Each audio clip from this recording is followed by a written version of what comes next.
O governo brasileiro anunciou que vai retirar os brasileiros que queiram sair de Wuhan. Essa medida será tomada mesmo depois que o presidente Jair Bolsonaro ter afirmado que a operação de repatriação seria muito cara.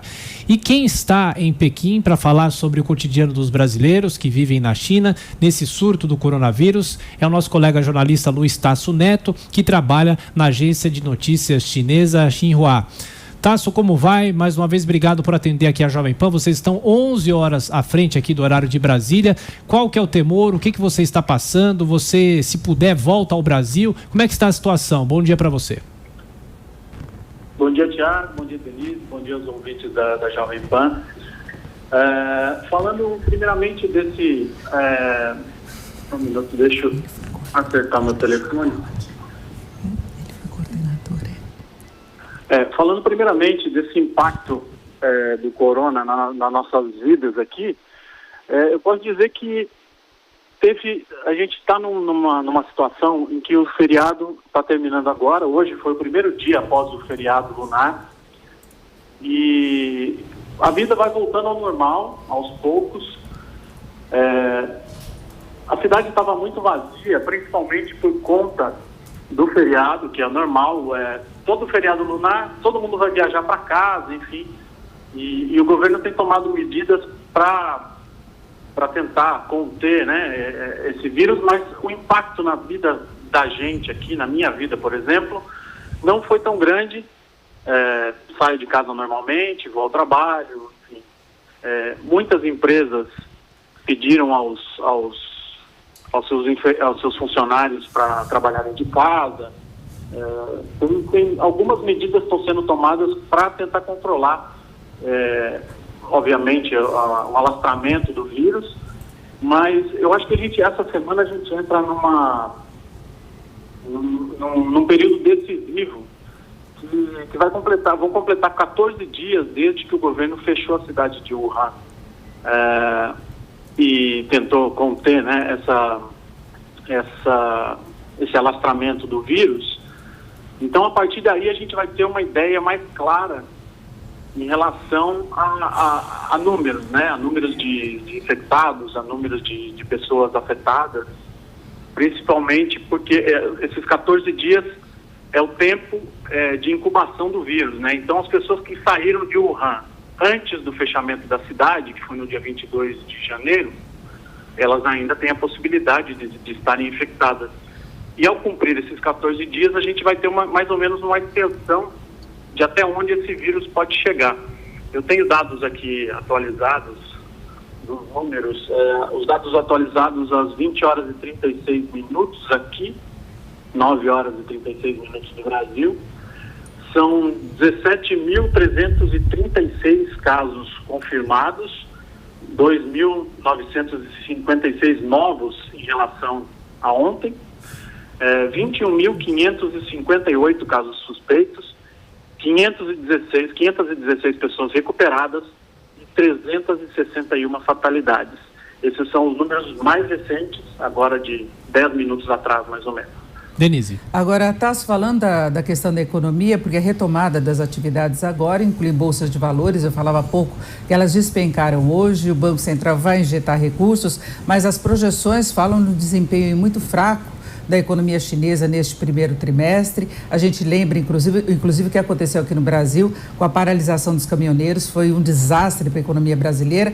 Agora, a China é das maiores economias do mundo, tem muitas empresas multinacionais que têm unidades de produção aí, então há essa preocupação também, porque ainda tem muitas empresas recomendando que os funcionários fiquem em casa, tem cidades bloqueadas. Como é que o governo aí da China está lidando com essa possibilidade de uma desaceleração forte da atividade? Olha, realmente existe uma preocupação. Inclusive, o Banco Central da China emitiu uma nota hoje tentando tranquilizar o mercado, né? Dizendo que o mercado da China vai experimentar apenas um impacto limitado e de curto prazo devido ao surto do novo coronavírus. Foi um editorial divulgado hoje pelo Banco Popular da China. Segundo ele, os principais índices de referência da China caíram, obviamente, na segunda-feira, mas principalmente como resultado de fatores irracionais. é o que diz a nota, que o impacto temporário e limitado da epidemia não mudará os fundamentos sólidos e a tendência positiva no longo prazo da economia chinesa. E também cita comentários da Organização Mundial da Saúde e do Fundo Monetário Internacional, afirmando que a China é capaz de lidar com a situação. A economia, segue aqui a nota, a economia da China é apoiada por sua resiliência forte, inata e ímpeto de crescimento duradouro que não podem ser facilmente revertidos por um surto de vírus, enquanto o influxo de capitais estrangeiros de mais de 10 bilhões de yuans, ou 1,44 bilhão de dólares na segunda-feira, demonstrou aí, tentou dar uma confiança aos investidores globais. Mas realmente essa preocupação em relação à produção, em relação à volta das empresas, a tentativa é de ver o lado bom, de que algumas empresas que não teriam um desempenho tão forte assim, nesse momento estão tendo alguma alta por conta justamente por conta dessa situação. O mercado de compras online, de entrega de comida, enfim, muitas coisas. Mas realmente há uma preocupação em relação à indústria e tudo vai depender de quanto tempo vai se levar para se encontrar uma solução, uma saída para esse surto do coronavírus. Luiz Tasso, só para a gente fechar, nosso tempo já está terminando, o Rodrigo Constantino faz a última questão. Constantino. Tasso, bom dia. A gente sabe que parte é cultural, parte é um legado de muitos anos de miséria, mas na China come-se bichos e a questão higiênica não é assim um fator muito reconhecido no país, né? Inclusive, há a suspeita de que esse vírus, como outro perigoso no passado, deve-se a comer carne de morcego e tudo mais. Como é que está em relação à campanha do governo nessa época agora, a questão da higiene, os cuidados que deve-se ter para não propagar mais o vírus? Como é que está sendo isso aí? Olha, inclusive foi bom você tocar nesse assunto, porque na verdade, assim, existe muita verdade, mas também existe muito mito em relação a essa questão de sopa de morcego, de não sei o quê. Houve sim um período na China em que a população passava por uma situação terrível, principalmente meados do século passado, situações de fome, situações de extrema pobreza, e que realmente a população era obrigada a comer o que encontrasse. Então, havia, sim, e até hoje em dia isso é explorado de forma turística, essa questão de comer escorpião, de comer cobra, de comer todos os bichos, enfim, o que se move se come, digamos assim. Na verdade, isso é mais ou menos um mito, assim, né? Não tem tanto fundamento na verdade. Isso já passou, esse período já passou. A questão da higiene é um problema, como é um problema, por exemplo, no Brasil. O saneamento básico falta em vários lugares, mas aqui não. Aqui o saneamento, pelo menos isso, o governo conseguiu dar cobertura para quase todo o país. E as campanhas, nesse momento, a campanha de higiene, de práticas de higiene para se lavar a mão a todo momento, a utilização das máscaras, essa campanha está sendo feita com muita força.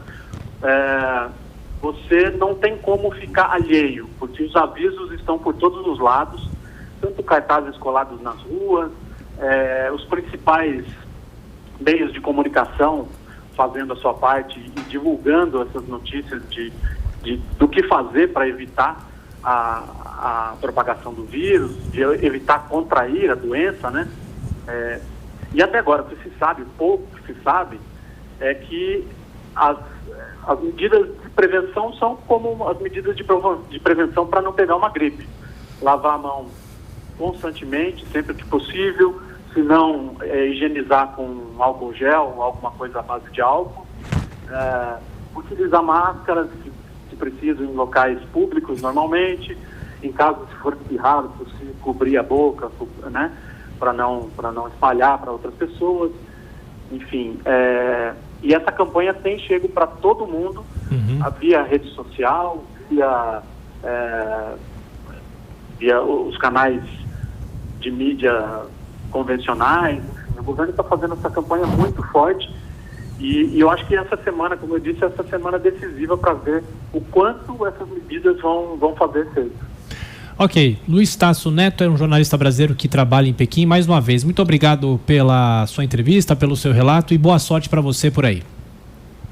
Obrigado, Thiago. Um abraço para todos.